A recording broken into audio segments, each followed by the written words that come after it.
자, 지금 칠판에 오늘 공부할 내용의 대표적인 예제가 들어있습니다. 자, 오늘 선생님이 중요하게 포인트로 잡은 건 바로 연속하여 뽑는 경우의 확률이다 라고 이야기를 했었죠. 자, 오늘 공부할 내용은 어떤 걸 하겠다는 얘기냐면 이만큼의 통 안에 예를 들어 뭐 100개의 제비가 있는데 그중에 10개의 당첨 제비가 들어있어요. 우리 친구들 100명이 있습니다.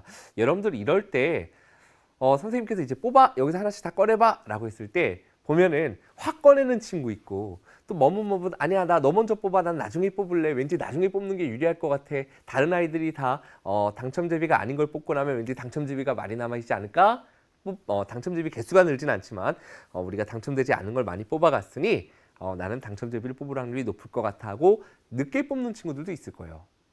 실제로 그럴까요?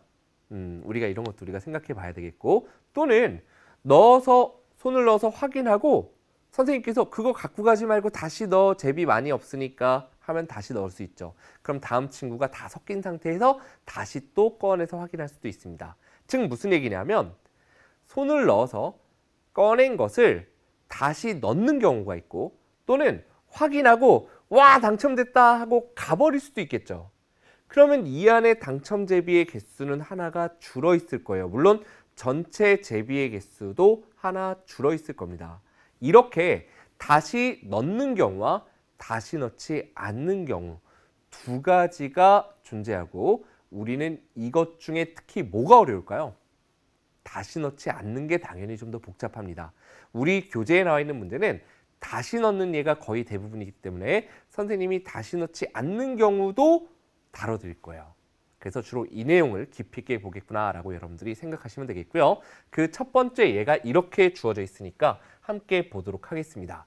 자, 지금 개념 3번 이렇게 주어져 있죠. 선생님이 이 부분은 여러분들 책에 보면 개념이 따로 나와 있지 않아요. 그래서 이 바로 문제를 통해서 여러분들과 함께 가보도록 할 겁니다. 개념 3에 있는 문제가 바로 이렇게 주어져 있는데 흰 공 2개와 검은 공 4개가 들어있는 주머니에서 연속하여 2개의 공을 꺼냅니다. 그럴 때 2개 모두 검은 공일 확률 했고 첫 번째 꺼낸 공을 다시 넣을 때가 있고 두 번째 꺼낸 공을 다시 넣지 않을 때 선생님이 이런 예를 들어온 거예요 지금. 자 보겠습니다. 그러면 꺼낸 공을 다시 넣는데 어쨌든 처음 6개 중에 2개 모두 검은 공이란 얘기는 처음에 한글로 써볼까요? 검은 공을 꺼내야 돼. 그리고 두 번째도 뭘 꺼내야 됩니까? 바로 검은 공을 꺼내야 되는 거예요. 자, 그러면 처음에 검은 공을 꺼낼 확률은 전체 6개의 공 중에 4개가 검은 공이니까 6분의 4가 될 겁니다. 자, 그리고 동시에 일어나야 되겠네요. 곱이 되겠죠? 두 번째도 검은 공인데 중요한 건 꺼낸 공을 다시 넣었어. 내가 검은 공임을 확인했어요. 그리고 다시 넣었으면 이 두 번째 뽑을 때에도 이 상태 그대로 유지되고 있겠죠. 그러니까 두 번째도 검은 공을 꺼낼 확률은 6분의 4가 된다는 얘기죠. 결국 3분의 2 곱하기 3분의 2가 되니까 결과는 얼마가 된다? 9분의 4가 된다. 이것이 바로 꺼낸 공을 다시 넣는 경우에 두 번 모두 검은 공을 꺼낼 확률이 되는 겁니다. 자, 꺼낸 공을 그럼 다시 넣지 않을 때 이제 이 2번이 중요하고 여러분들이 조금 신경 써서 봐야 되는 내용인데요. 꺼낸 공을 다시 넣지 않는데도 불구하고 어쨌든 다시 넣지 않는데 처음에도 검은 공이 나오고 두 번째도 검은 공이 나와야 두 번 모두 검은 공입니다. 처음에 검은 공일 확률은 그대로 6개 중에 4개 그대로 가겠죠? 그럼 생각해 볼게요. 아, 나 검은 공인 거 확인했어 해놓고 빼놓은 거예요. 그러면 상자 안에는 검은 공의 개수가 하나 줄어 있을 겁니다. 이해할 수 있겠죠? 그렇죠. 4개가 있었는데 하나 확인했고 빼놨으니까 검은 공이 3개만 들어있어요.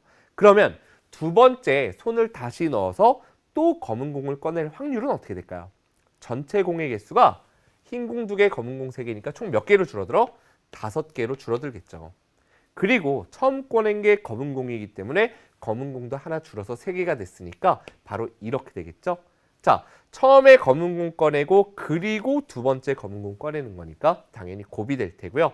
그럼 이거 약분해서 계산해 보면 3분의 2가 되고 3분의 3 약분해 보면 결국 5분의 2가 된다라는 걸 여러분들이 알 수 있겠죠.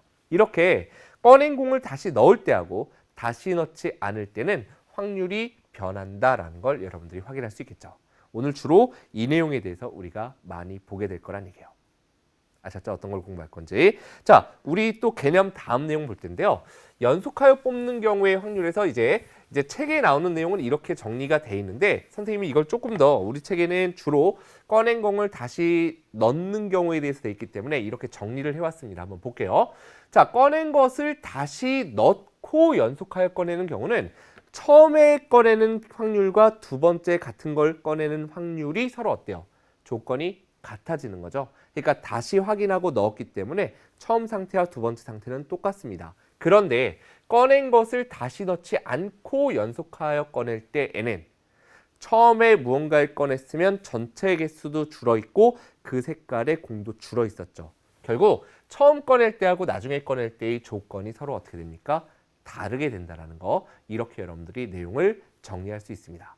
됐나요? 자, 지금 개념이 따로 안 돼 있기 때문에 선생님이 이렇게 정리되어 왔으니까 여러분들이 화면을 잠깐 멈춰놓고 이런 내용은 한번 책에다 다 써서 여러분들께서 내용 이해를 해주셨으면 좋겠어요.